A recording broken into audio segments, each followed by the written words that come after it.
When you get I would like to call the Transportation and Commerce Committee to order, please.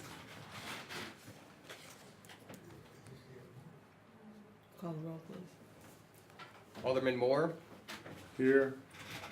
Alderman Vaccaro, Present. Alderman Cone, Alderwoman Howard, Alderman Muhammad, Present. Alderwoman Middlebrook, Chairwoman Davis. Present. You have a quorum, Madam Chairman. Thank you. Today's meeting is, will be hopefully highly informational so that we can get some clear understandings on some of the questions that we've had about the privatization process thus far. We also have a resolution number 220 that I have proposed that hopefully will assist us in how we move forward with that process. Today, we're gonna have Attorney Garvin come and give us an overview, and we can ask questions, and then we'll handle the resolution afterwards. So, Marlene, are you planning on voting the resolution out again? I would like to, if it's So- possible. So I would like to make a motion, so, because I got a court thing I may have to run over to. Okay, I'd like to make a motion that we put the resolution in front of us, so you have a previous roll, which I'm fine with. I appreciate that. So I would like to make a motion, we put resolution 220 in front of us. It's Second. moved and second, resolution 220 in front of us. Please call the roll. Alderman Moore, Yes. Alderman Vaccaro, Aye. Alderman Cone, Alderwoman Howard, Alderman Muhammad, Aye. Alderwoman Middlebrook, Chairwoman Davis. Aye. 4 votes. Thank you very much. And that was enough, and that's enough for the quorum? Yes, sir. Okay, and I'm fine with previous roll. Okay, thank you. Attorney Garvin, right up front there. Thank you.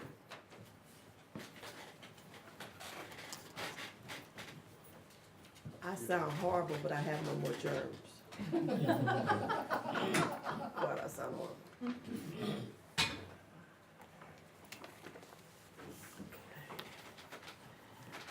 So could you please give us your name and title and position in the executive branch before you start your presentation, please? Sure. My name is Michael Garvin. I'm the Deputy City Councilor. Okay, thank you. Please proceed. Okay. I know some of you may have seen there was a PowerPoint presentation several months ago explaining the process. So what I'm gonna try and do is be more conversational and maybe hit the highlights and not bore you with some of the details unless you really want them. Back in March, the application to enter the privatization program was filed during the Slay administration as a placeholder because there's limited slots in the privatization program. So the idea was to get this preliminary application on file, reserve a spot, and then when Mayor Cruzen took office, that the process could proceed or not proceed as the new mayor saw fit. So this was basically handed to the Cruzen administration to proceed with. We are in the infancy of the process now. The first step would be to hire some consultants to advise the city and assist the city in seeking proposals to lease the airport. And I'll emphasize lease because I know some people have said that we're trying to sell the airport. The federal law governing this requires it to be a lease. It does not permit a sale of the airport. So, Can we say that again, because we want to make sure that the public has an opportunity to know and understand that we cannot sell the airport. Even if we had a whim that we wanted to, we cannot. that's exactly right. Okay. We're not allowed to sell it. So, the idea would be to enter a lease to have if it seems like a good idea, to have a private operator come in and lease and operate the airport. Now, it's a several-step process. We're in the first step, which is retaining consultants. And I'll give you a little history here. There has been no airport that's been no major airport successfully privatized in the United States since the inception of this program in the 90s. There's one in Puerto Rico, but none in the continental United States. One of the reasons is, and I'm taking this information from a general accounting office report prepared by the federal government. I'm repeating things I read in these reports. The cost of hiring the consultants and going through the process is viewed as prohibitive in a lot of jurisdictions. And for example, Chicago spent $16 million on consultants. Puerto Rico spent $17 million. And there's other examples. And the deterrent to doing this all along has been it was going to cost a lot of money, and there's no guarantee we'd actually do anything. We might spend the money and then decide not to lease the airport, as has happened in other jurisdictions. So when the Grow Missouri proposal came in offering to finance the consultant fees and selection process, that was viewed during the Slay administration as a one-time opportunity to get basically what they call a free look. We don't have to expend any funds out of pocket, and we'll take a look and decide whether or not we think it's a good idea to lease the airport to a private operator. And we won't be on the hook for 16 or 17 million in fees if we decide not to do it. So that's the idea. Now, as been pointed out, that has some pitfalls, but I'll get into that later. So where we are in the process now is attempting to assemble this team of consultants who will work for the city, and we would only pay if the airport was ultimately leased. The city would not have to pay any money for these consultants unless and until there's a lease deal struck. Grow Missouri is going to front a portion of the fees, and there'd also be a success fee at the end for some of the consultants. Not all of them, but some of them. And we're in those negotiations now for what that contract would look like. That contract would have to go to E&A for approval. So we're trying to negotiate the best deal we can at the moment, and then put that agreement before E&A for consideration. After that, if that were to happen, if the consultant agreement were to be executed, that's when all the work would really start. This is so early in the process that almost nothing's been done, except to try and get the consulting team together.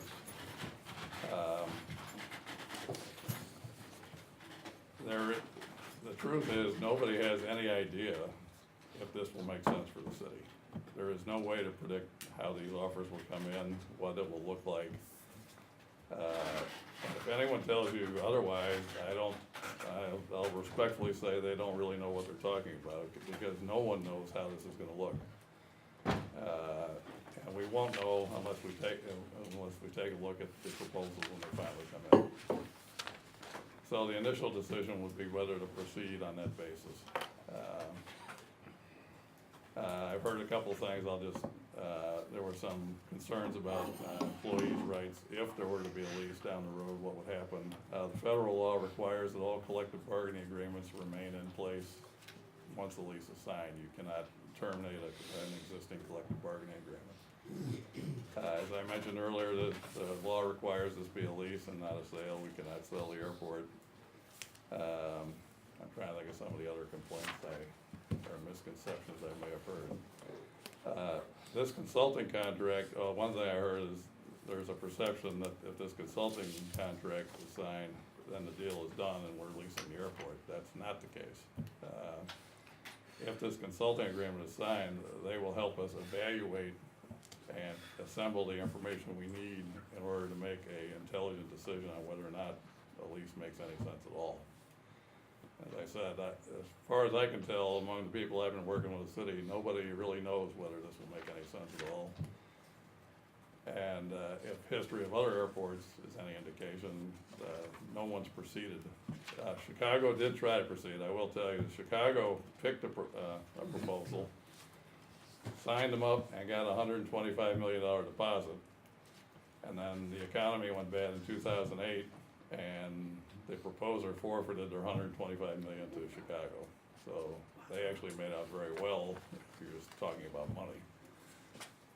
They then attempted it a second time and only had one viable proposal, and they thought that the bidding process was not strong enough, that it wouldn't have integrity with just one proposer, so they decided not to accept that one. So Chicago actually had, in the first round, accepted a proposal and signed the team up to run Midway Airport. And it was only because the proposer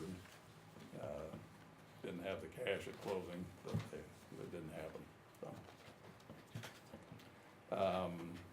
there's a lot more to the process, but I don't want to.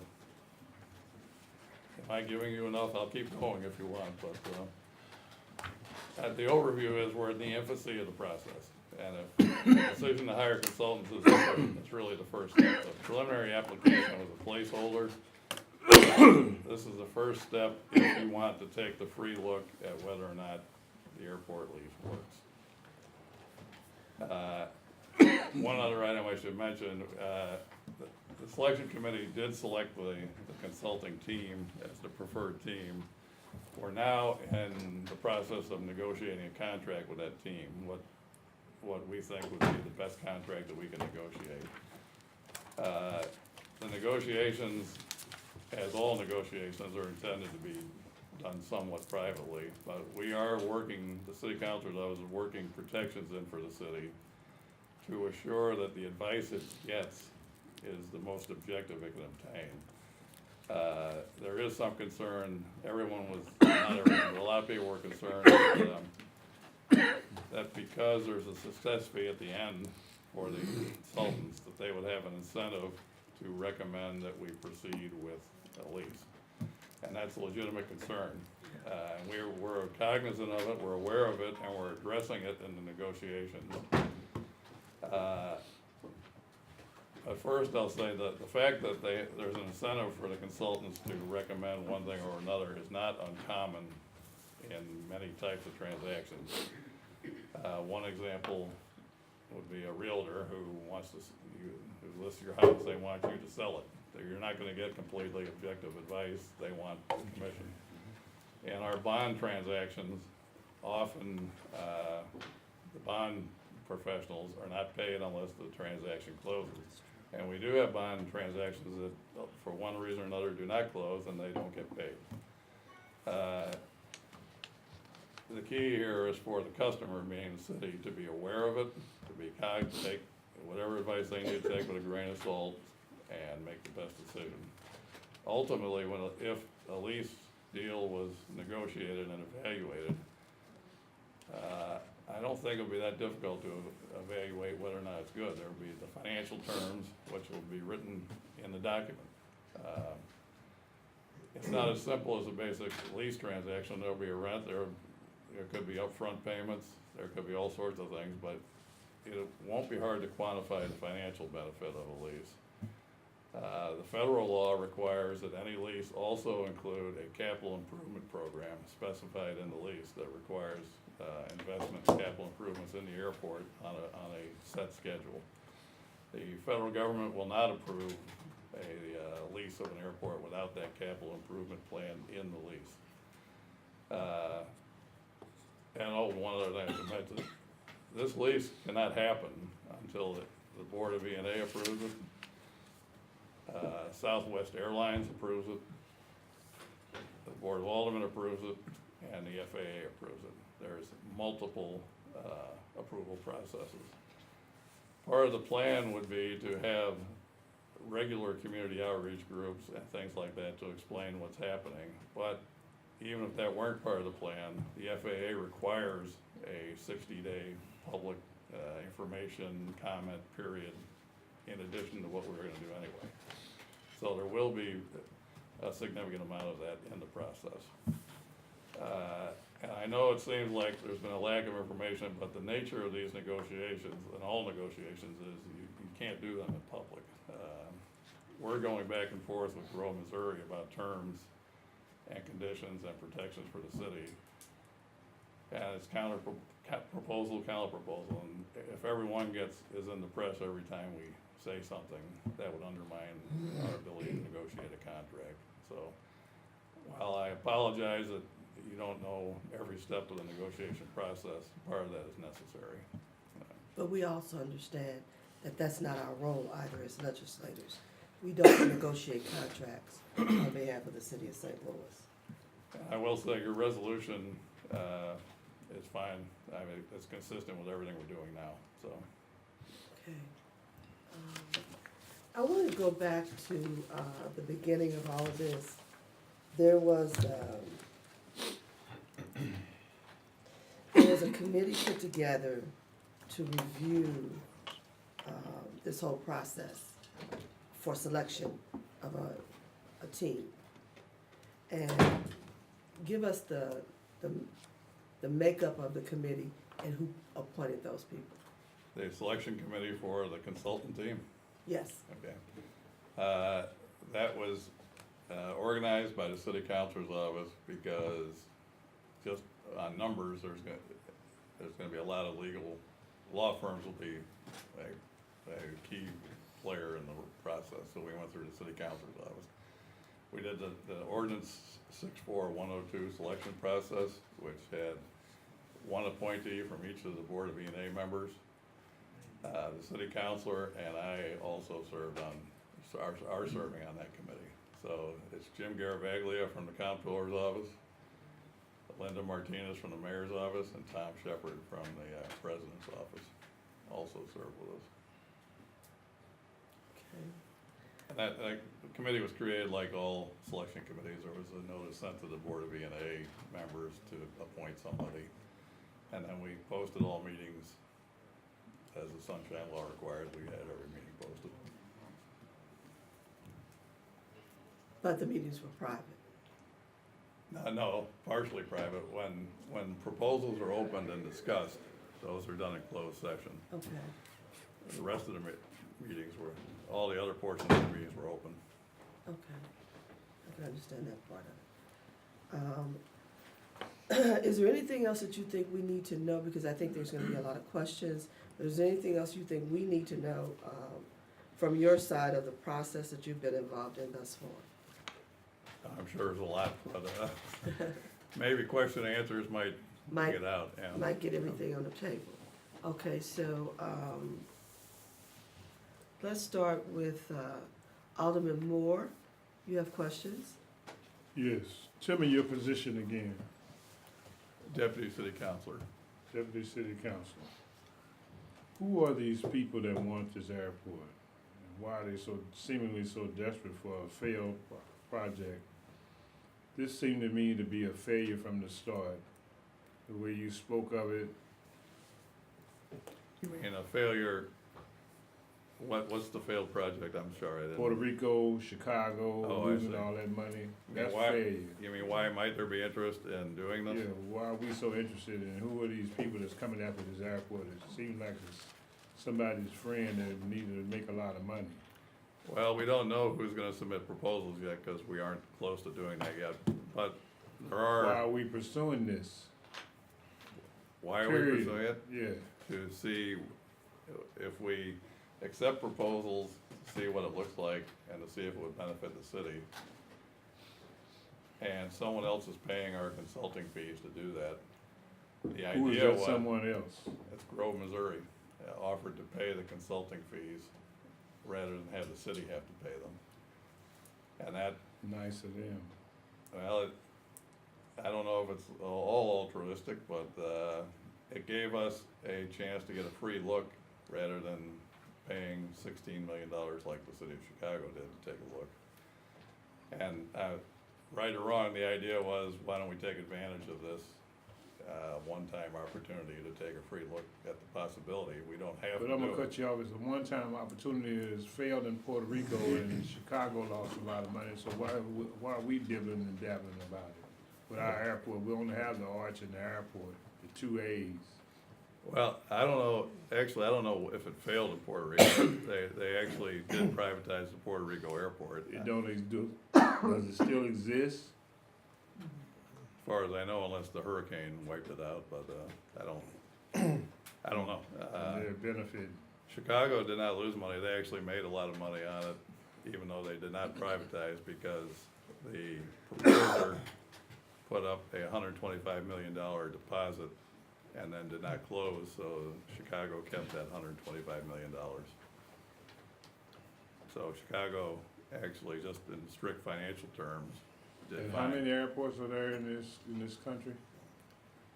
There's no significant airports, small airports are. How many? I've got the list here, I'll count them up there. I'll tell you before we go. Okay, I've got the list, I haven't. 500 or something at least, huh? Pardon me? At least 500 or something. Not privatized? No, airports, period. Oh, total airport, I thought you were asking how many were privatized. I don't know how many airports the United States has. And the only one that's privatized is Puerto Rico. There's some smaller airports that have also privatized. No significant airport is privatized.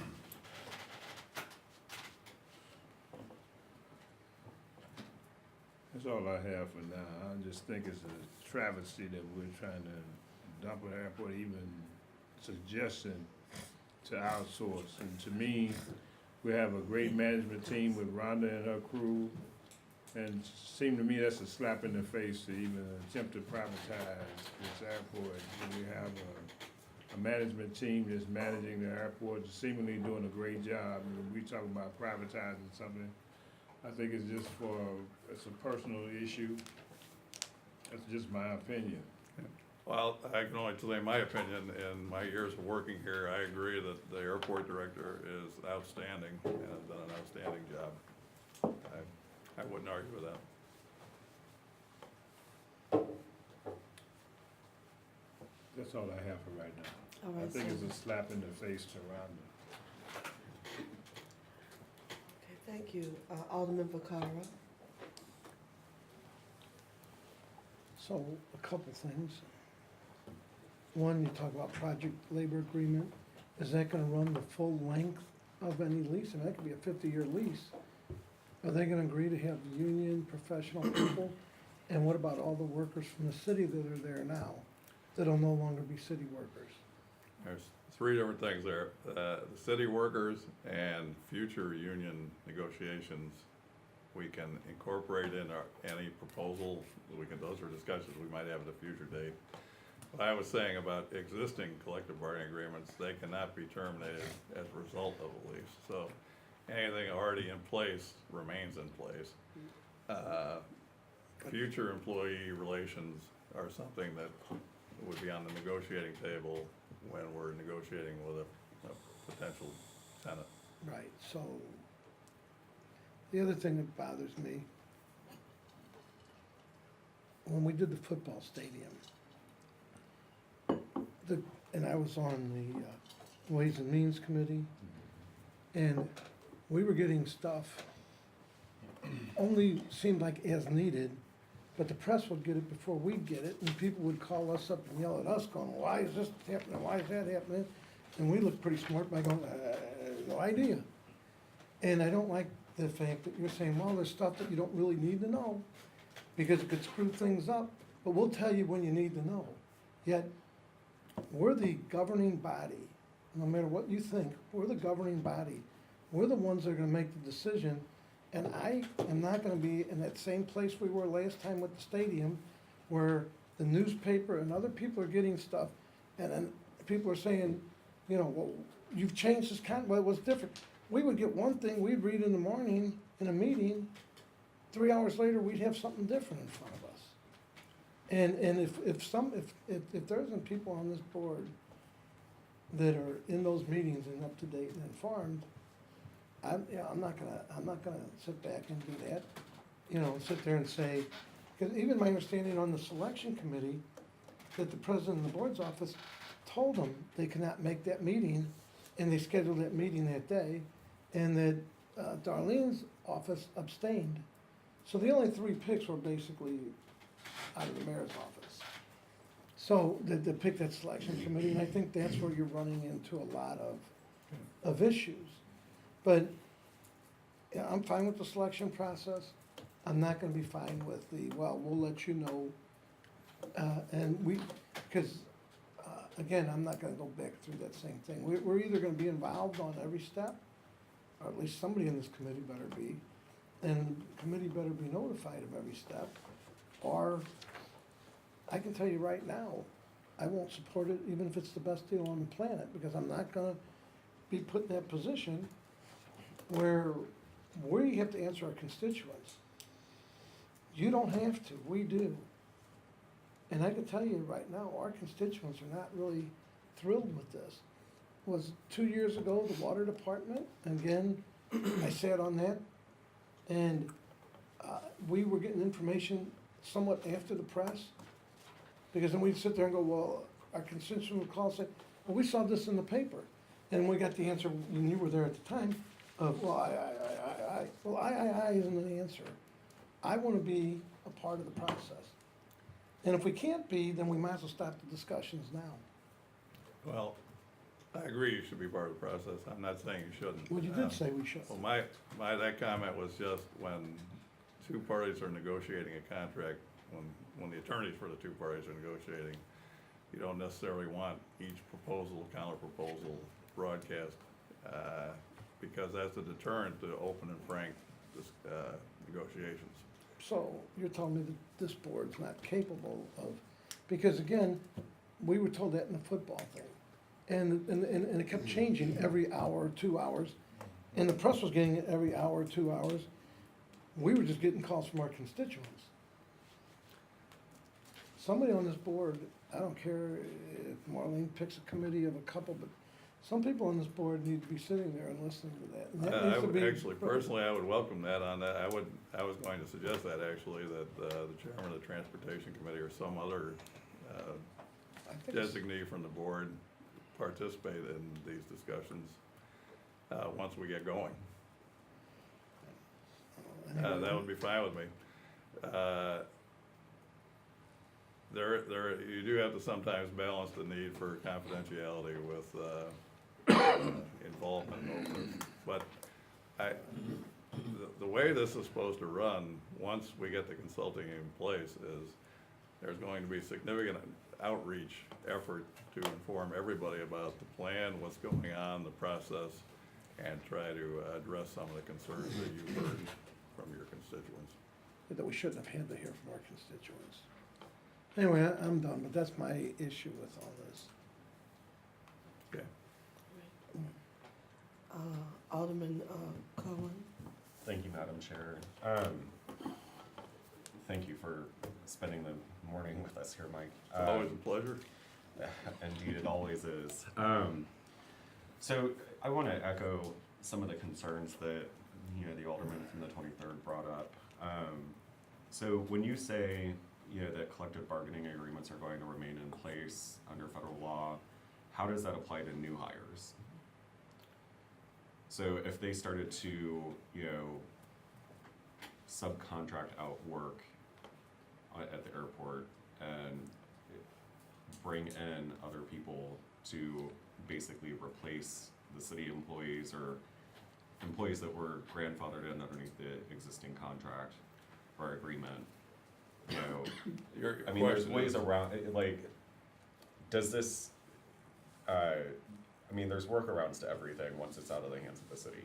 So is there going to be a stipulation in the contract that covers the entirety of the lease agreement and not just, and to ensure that there are going to be qualified professionals?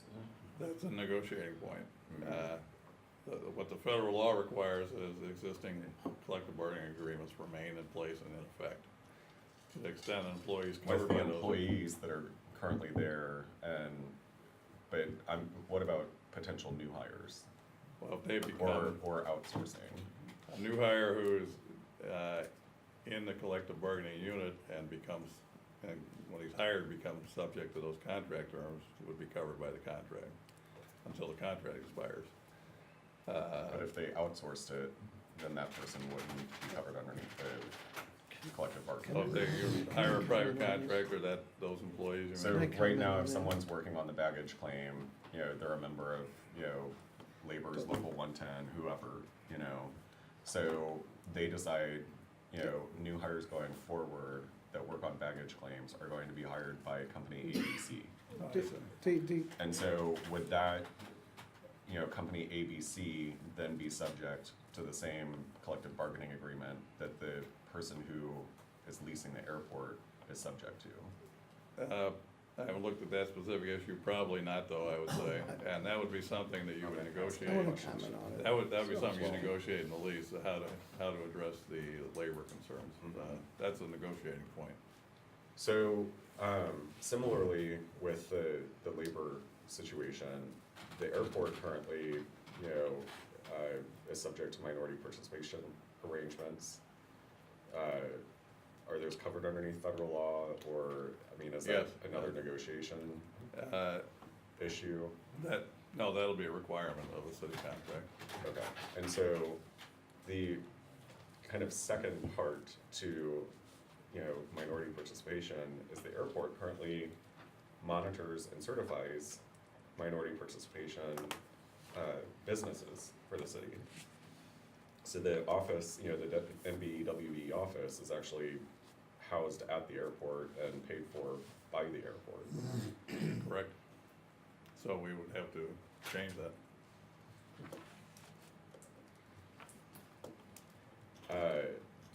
So,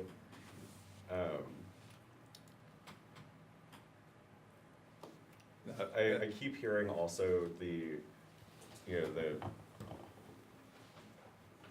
consulting fees are being paid for, so, this is an opportunity for the city because, we're not paying anything for it. I have to take exception to that. All of us sitting around this table are getting paid by the city, and we're spending our time on this. So the city is paying for this. They're paying for your salary. They're paying for the salary of the people that you said were on the selection committee, Linda Martinez, Tom Shepard, anyone in the mayor's office that's currently present, anyone from the Board of Aldermen's office that's currently present, anyone from SLDC that's had their time devoted to this is, paid for by the city. I agree with that. What I meant was the consultants' fees are not, they don't get paid by the city. But I think it's, unless we, I think it's vote. exceptionally misleading to continue to say that the fees associated with the airport privatization are being paid for by a third party, because there is a considerable amount of money that the city is spending itself on this through staff salaries, for sure. Well, no doubt about that. Yeah. So also to, echo, and this might be an issue that, Madam Chairwoman, might need to take up separately. But I agree with the alderman from the 23rd, and I think you do as well. This body, we understand, I think for the most part, that, the tactics and subtleties of negotiation. But we are entrusted by the voters of this city to make decisions, in the best interest of them, and also, taxpayers, and also, being fiscally responsible for the city as a whole. And I just think, if Congress has the ability to be debriefed on national security issues, then members of this body should be able to be debriefed, on negotiations that are happening. And maybe that's a private meeting, that, falls out, outside of the purview of, sunshine law and all of that. But ultimately, if this body, to the alderman from the 23rd point, if this body is, responsible for approving any contract that's going to come before us, I think the members of that committee, whether it's the Ways and Means Committee, whether it's the Transportation Committee, depending upon, I think Ways and Means was the one that was dealing with the football stadium. Water The department. Water Department, the Public Utilities Committee, should have been involved in that.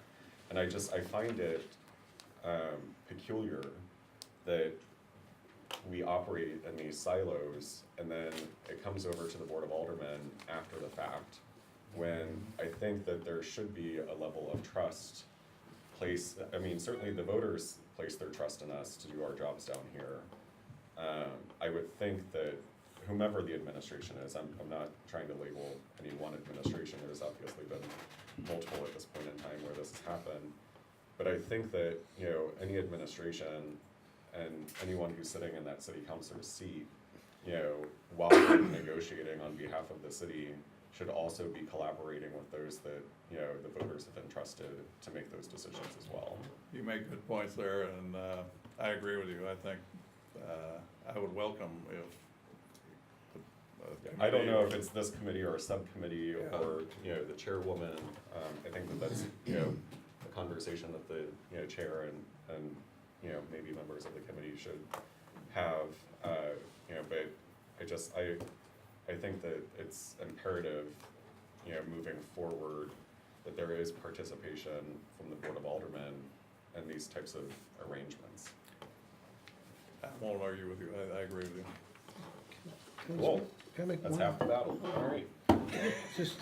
Just one fast comment, only just because what you're bringing up, you realize these project labor agreements and the labor agreements are usually only a two or 3 year I'm thing. aware.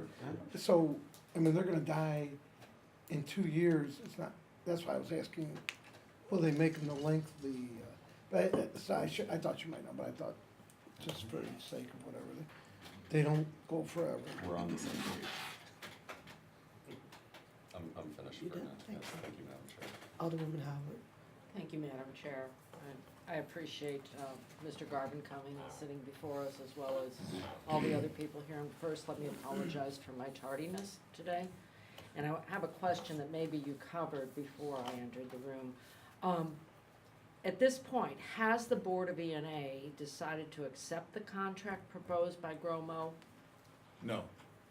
Not So yet. that's still out there. So right now, we have nothing before us as far as how we're moving forward. We're Correct. kind of What's happened so far, selection committee picked a proposer right. and then tasked the city councilor's office with negotiating what the contract would be. Okay, so we picked someone to, kind of a tentative contract, The just to be selection clear. committee just said, we think this is the best proposal. Okay, Yeah. so, sort of a scope Right. proposal, okay. of what And we then would do. we're in the process now of trying to negotiate the best terms for the city that we can in a contract. Once we think we're finished and we have the best contract, then we'll submit it to E&A, and if E&A approves it, we'll move forward, and if not, we won't. Okay, and just to be clear, that contract, the key to that is, they don't get paid unless we privatize, is that correct? Correct. Okay, so it is in their best interest to steer us that way, to privatize. To the extent they can steer us. Now, we are, I don't wanna reveal every, Well, I'm trying to build in some, What- yeah. safety checkpoints in the contract where we would have independent analysis done, Okay, paid by them also. Yeah. so they're paying for it, but it's gonna be independent. No, we would, well, no, that's not how it would be.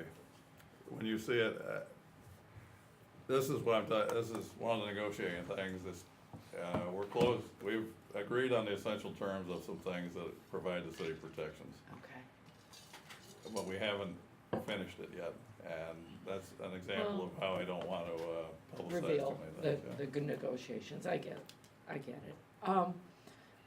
So at this point, we're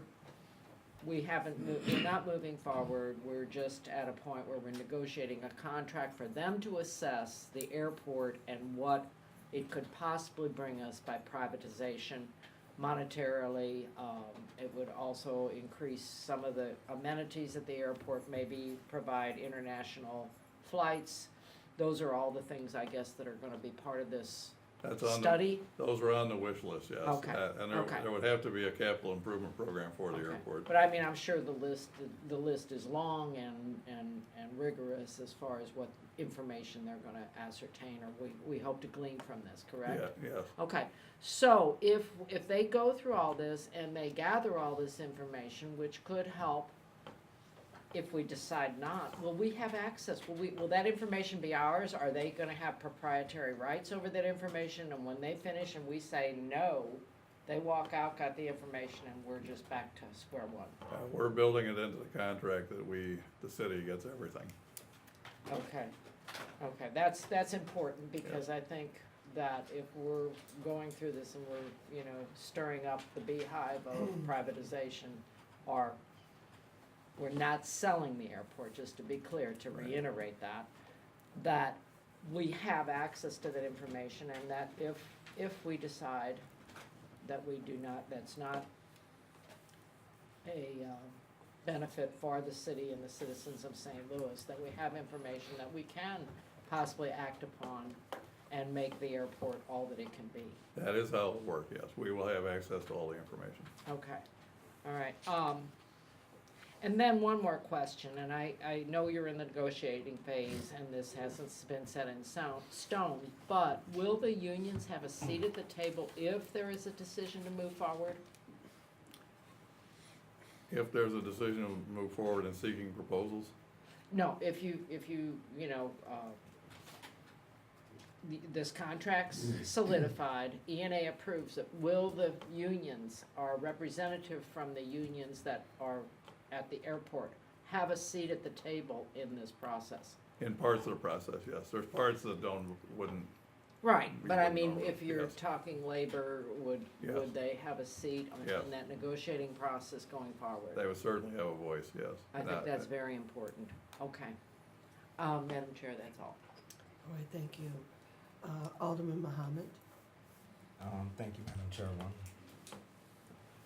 I know earlier you said that you would be willing, or welcoming to the chairwoman, sitting in on committee meetings, right? Sure. As what though? As an advisor, just as a listening ear, or as a full voting member of the committee? I don't know there'll be a voting, it'll be a working group that we're working on. You mean when we start taking airline proposals and working that up? Is that what you're talking about, that process? It's more of a working group, there's not gonna be a committee, the way I envision it anyway. The way I envision it is, the airport director and the city councilor's office and some other designated city officials will be part of a working group. And depending on there's different teams are gonna be doing different things. There's gonna be, environmental analysis done. There's going to be, labor discussions, there's gonna be discussions with the airlines because, under federal law, the airline's responsible for 65% of the passengers have to approve this. So we have to go through the airlines too, so we'll be negotiating with them. And the consultants are gonna be doing part of it, and we'll be doing part of it. So the structure is, I don't think it's as refined as your question suggested. I viewed, well, let's say Alderman Davis is in this group, I viewed her as participating as much or as little as she wanted. We envision this will be almost a full-time job for a few city people, and I'm not sure everyone wants to be at every meeting, and I'm probably not answering your question. I don't have a firm, there's no formal voting committee. That's what, it's a working group. So the selection committee that chose the consultant for the airport, what was that? That was, all they did was choose what they thought How was the did you best. choose it? Did you take a vote on that? Yes, So that's a voting committee. yes, but that committee, once the selection is made and the contract is presented to ENA, its duties are over. All they do is select from the proposals for the consulting teams. So that committee, So is that the only measure that committee is That voting committee's on? done So at that's that been point. the only measure? I'm sorry, what? And that's the only measure Only measure of what? that you voted on was just a consultant? That's it? Yes. So moving Well, forward, just to recommend, to pick what we thought was the best proposal in the selection committee. so moving forward, that consultant will present information to, as you call it, a working group. That was the idea. And what are you gonna do with that information? Well, it'll be a process. We're gonna have physically, what are we gonna do with it? we're gonna have a data room set up, a data storage place, and we're gonna have to assemble a large amount of information. This process typically takes 2 to 3 years. So are you asking what are we gonna do with the information when we get it, or what are we gonna do with it after we assemble it? After we assemble it? After information is gathered, what happens? We package it up and we give access to potential tenants of the airport so they have the information they need to make an intelligent proposal. They need all sorts of information because their financial obligation will be enormous. And they need a lot of information before they make a proposal. So as you package this deal up, like what does that look like? I'm not understanding. Okay. You said, so how many people are part of this working group? You said yourself, the mayor's office, and. That's not said yet. The working group will depend on what the topics are. It'll be loose. I mean, there'll be a few people who are always involved. And then say, when we're talking That's what I about, wanted you to say. So the few people that's always involved. okay, Will the chairwoman be involved in that group? if she wants to be, Do you want her to be? sure, that'd be great, I think. Does the mayor office as well?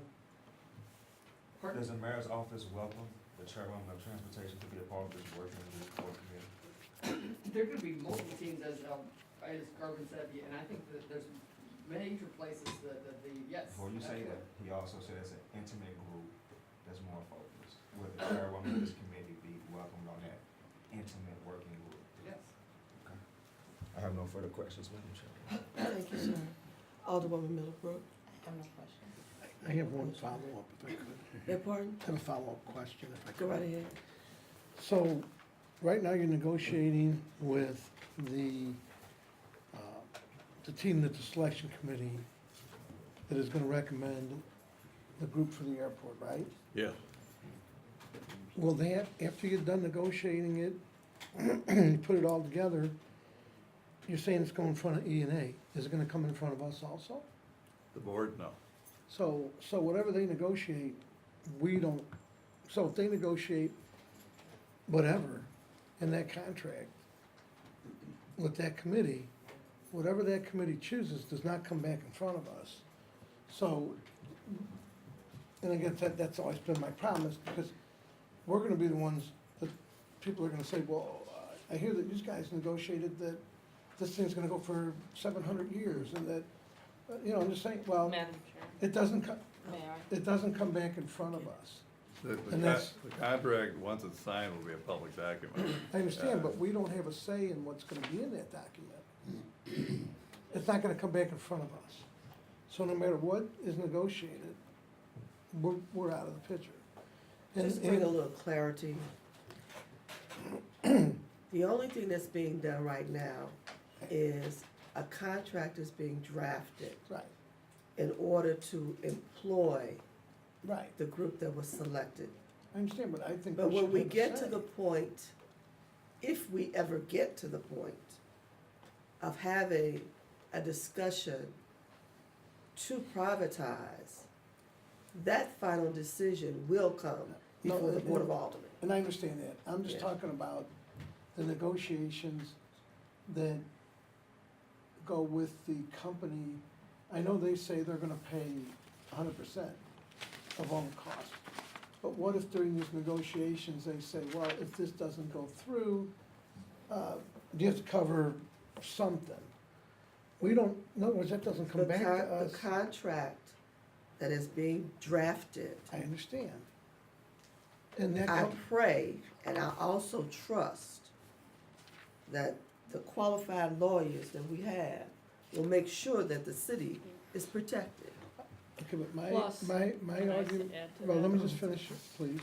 Well, go ahead. My argument is, what if during the negotiations, now, we're only talking about the negotiations for the group, they're gonna look into the other groups. The group that's Right. gonna do the And I exploration. understand it, and then right now, verbally, we've been told that there will be no cost to the city. In other words, they're doing this at Grove, Missouri's expense, with no cost here.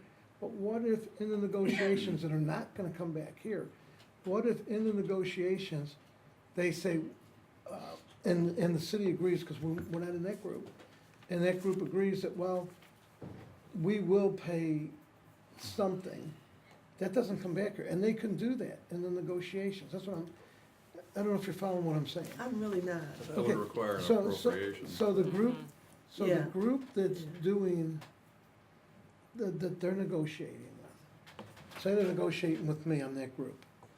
And my initial thing is, don't worry about it, we're gonna cover all the costs.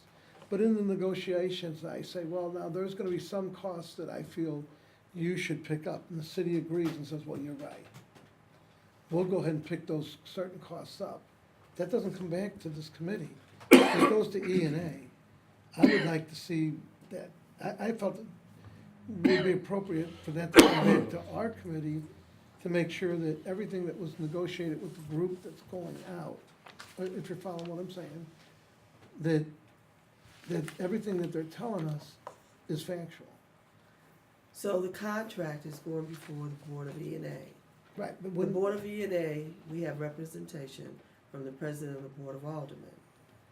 I believe again that we have the best interest of the citizens sitting at that table and making that decision. In that contract, and I've dealt with a lot of contracts, in that contract, you can't put one thing in there and then come back later on and say, oh, I've changed my mind and I want you to do this, there is no. without you going through a process again of amending I the understand, contract. there's no contract right now. Verbally, we've been told they're gonna pay for everything, don't worry about it. But if in the negotiations during that contract, there's change in that, that doesn't come back in front of us. I agree, it will go in front of E&A, Yes. but I would think that we should get a look at it before that even before that even goes in front of E&A. Couple comments on that. The The resolution. request for proposals required that an eligible bidder the city would not be billed for any services unless and until closing occurred. So the RFP required that. If somehow, the scenario you suggested comes up, it would require an appropriation for the whatever amount that we said we'd pay. And that would have to go through the normal appropriation process, Which would be, E&A and then ordinance, yeah, E&A, and an ordinance. possibly. I think almost certainly. I don't know, I mean, I guess, can't, I I have guess to think bet- of the. I guess can't think between of the, next I other guess way. between the water department, and I'll stop after this, but after the water department and the stadium, there was so much smoke and mirrors, you know, that the aldermen, I mean, we were looking bad. You know, there was so much mistruth about what was being spent, who was spending it. I'll offer this, if you wanna designate someone to come up and look at our current draft of the contract, as long with the promise it'll I remain trust our chair, confidential. I trust our chairman, she said she's read a Fine. lot of contracts. As long as we keep it confidential, I have no problem, Well, and then we need to ask our attorney if we can go into a closed session to talk about it. But I certainly, I trust that you would look at it, but I would like to see if it's possible, I don't know, that we can go into closed session so that this particular body can see what it says.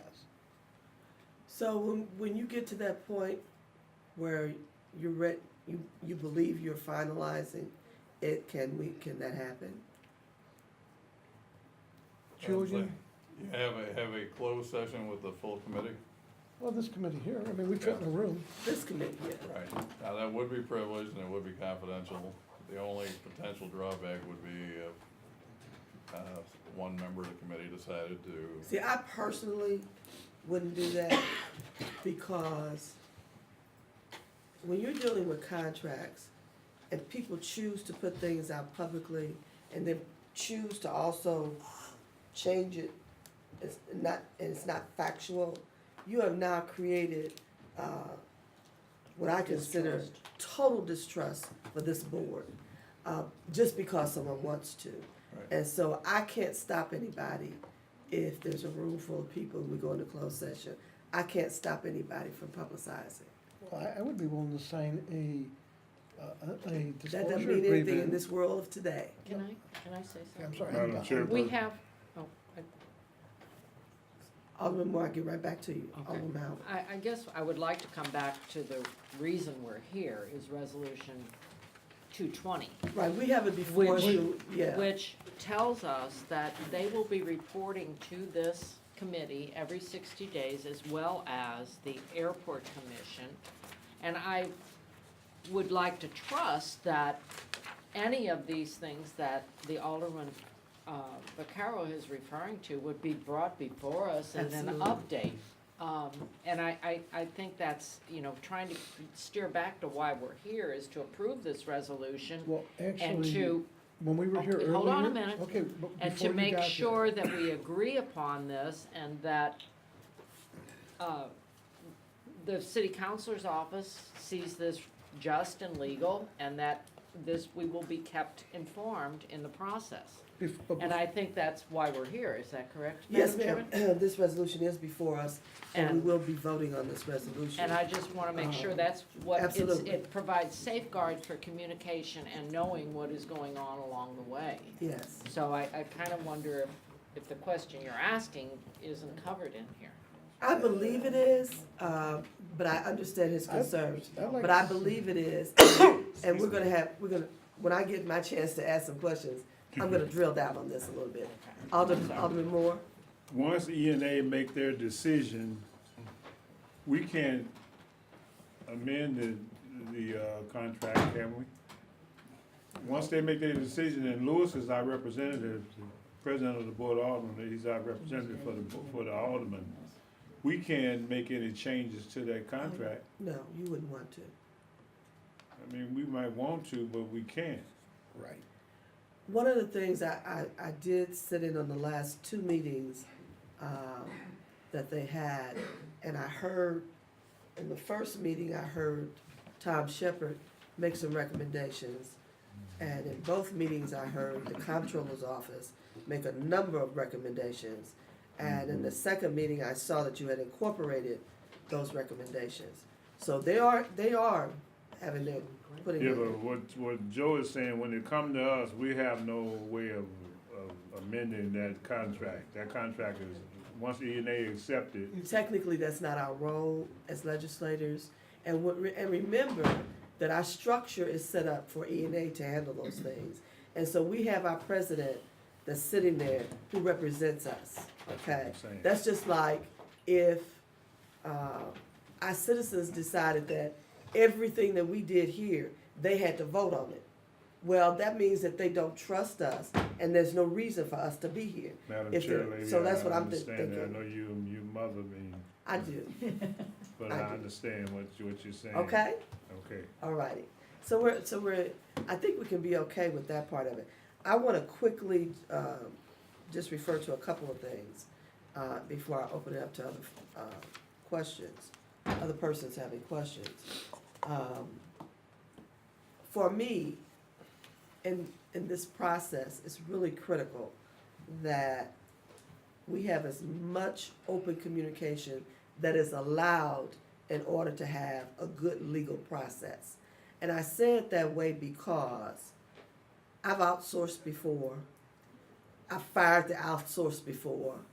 I've negotiated the DSEG settlement with 27 lawyers, and I had 12 board members, but 12 board members did not have say-so.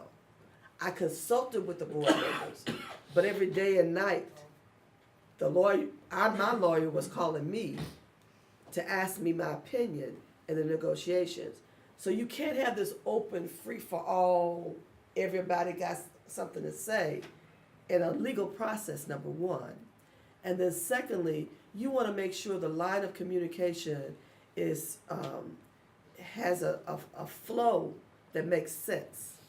And so 10,000 different people can now weigh in on the decision that is the decision of a governing body. That's the first thing. The second part to that is, I know and understand that at the end of the day, we may not do anything, because we haven't even got to the point of having the contract approved at E&A. We may not do anything after, if it's not voted on. Exactly. We don't get 2 votes. And every step of the way, there's a possibility that it shuts down based on the votes that are taken. And so we are assured with those processes that are in place. And the best part of all of this is once I realized how much involvement from the federal side of it, that made me feel even better. Because we cannot just do things because we want to do it. And that's why we don't have a lot of airports doing this. They may look at it, but they don't always go through with it. And in our system here in the United States, the way it's structured, it has to be a pretty darn good deal for folks to say yes. So that's another protection in all of this. But at the end of the day, it never hurts to find out who you are and what you have through a different lens. And that's another thing that I've done before. And I've done operational audits.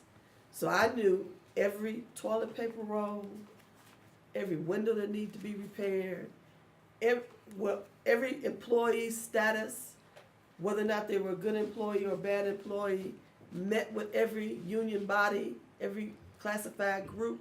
I mean, it's a lot of work that has to be done when you're determining how your efficiency is. And so it's not a totally bad thing. We know we have a good airport. We know our airport is growing, and we know we have good employees. But there's always something else. And what I found out was that our employees at the end of our process appreciate it because it put everybody, they were on a different level, and they could even interact and work better together. So I want to really get a lot of things understood, that it's not a complete at this point. It's not even, actually, it hasn't even really started. Until there's a contract, nobody can start doing anything. And we have a long, long way to go. I probably will be the most disliked person in this process because I don't play. I need information.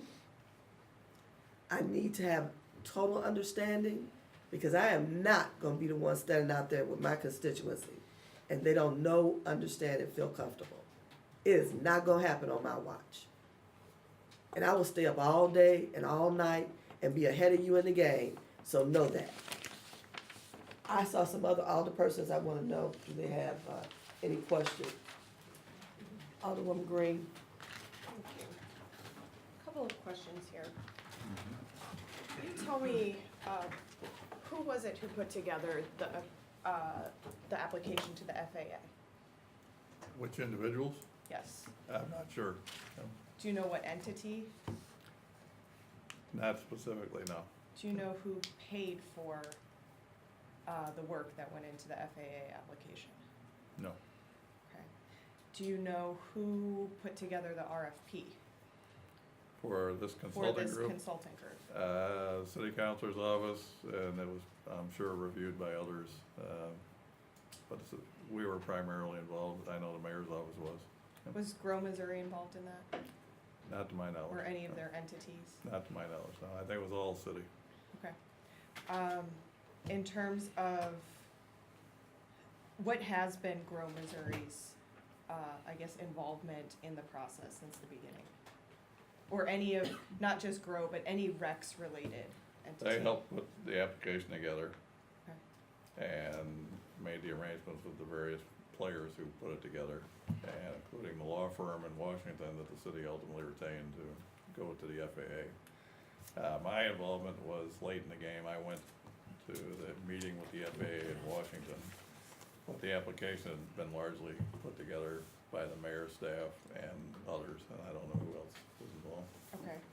And then if this goes through, so if this contract is now accepted to study this, Grow Missouri is who has been chosen.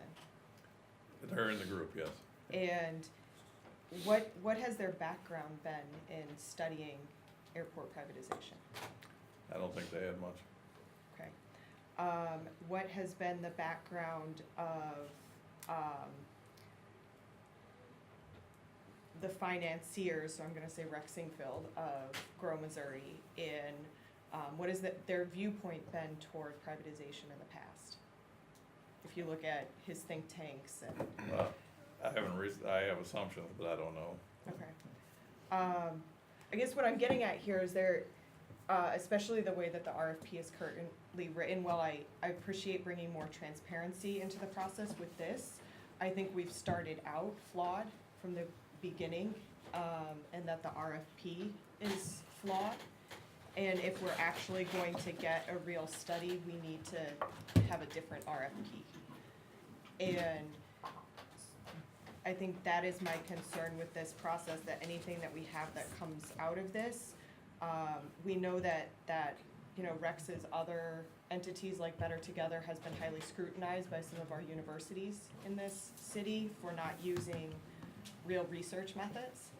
And so my question, I guess, is what safeguards do we have to know that that organization will actually use real research methods in their, you know, quote unquote study of this issue?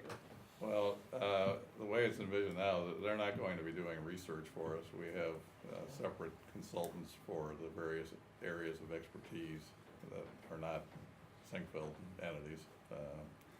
But does Grow Missouri get to choose who those are? Well, there's a team in the proposal, and then there will be others added as we go along as needed. And the Grow involvement, I'm speaking very broadly, but they'd be more of an organizer of the process than doing the actual analysis. Okay. And then if this goes through, who would be the likely people who would sign the lease? Do we have a short list of people that we know are Well, interested we do in have, being the entity that leases the airport?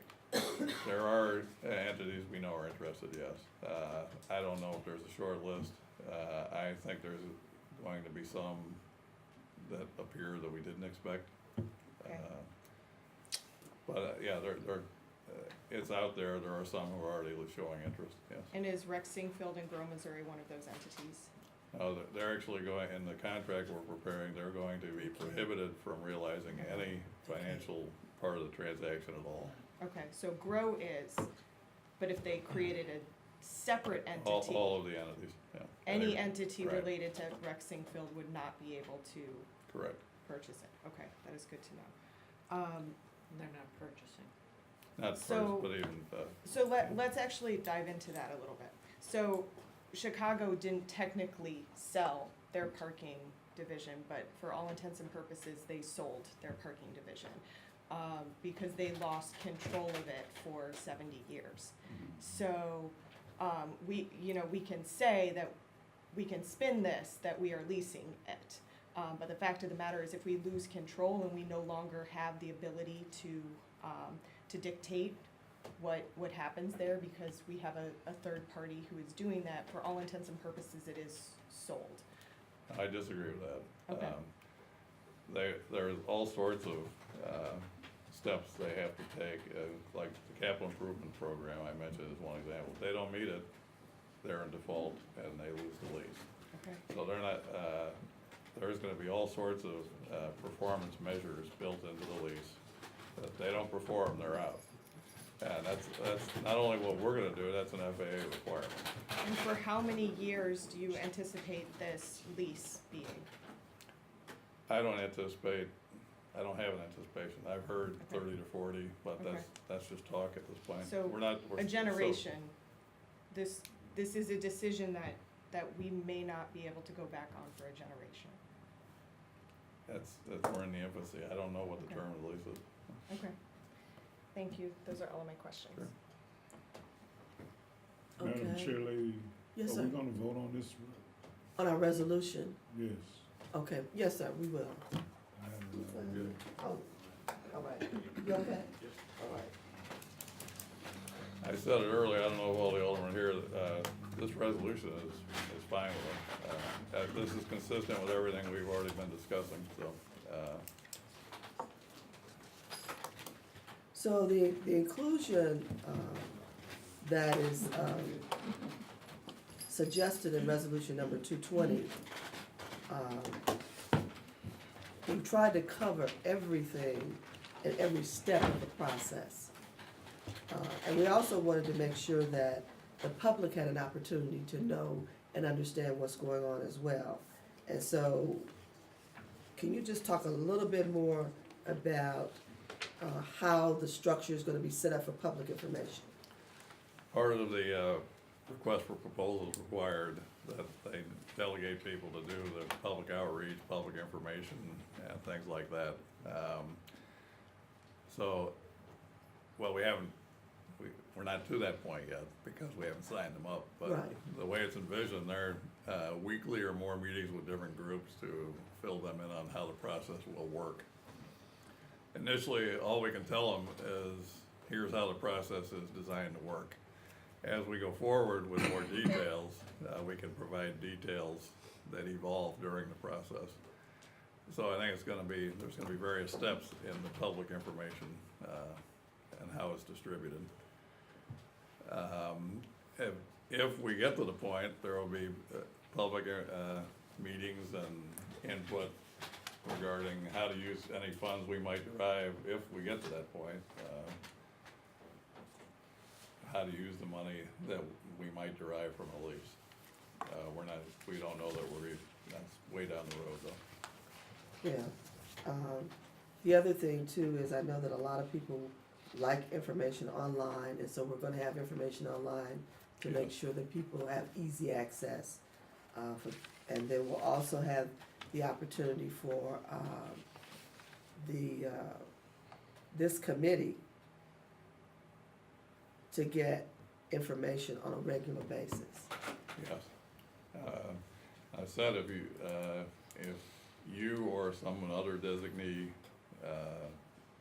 could be there as much or as little as you like anyway, but we will have you mean in addition to the resolution you want? I'm sorry, I started talking before I knew what you asked. That's okay, go right ahead. We're gonna plan to do what's in the resolution. Are you asking for more regular reports? Actually not, because I think we covered everything in here. I'm gonna ask my committee members, do you feel comfortable with the resolution? I do. Okay. Any additions? No, can I be added as a co-sponsor? You want to be added as a co-sponsor, yes, sir. And I And I am. believe so that Alderwoman Howard. Alderwoman Howard is currently a co-sponsor. So are there any other questions? Okay. Hearing none. I make a motion that we pass resolution number 220 out with a due pass recommendation. Second. Moved in second, please call the roll. Alderman Moore, No. Alderman Vaccaro,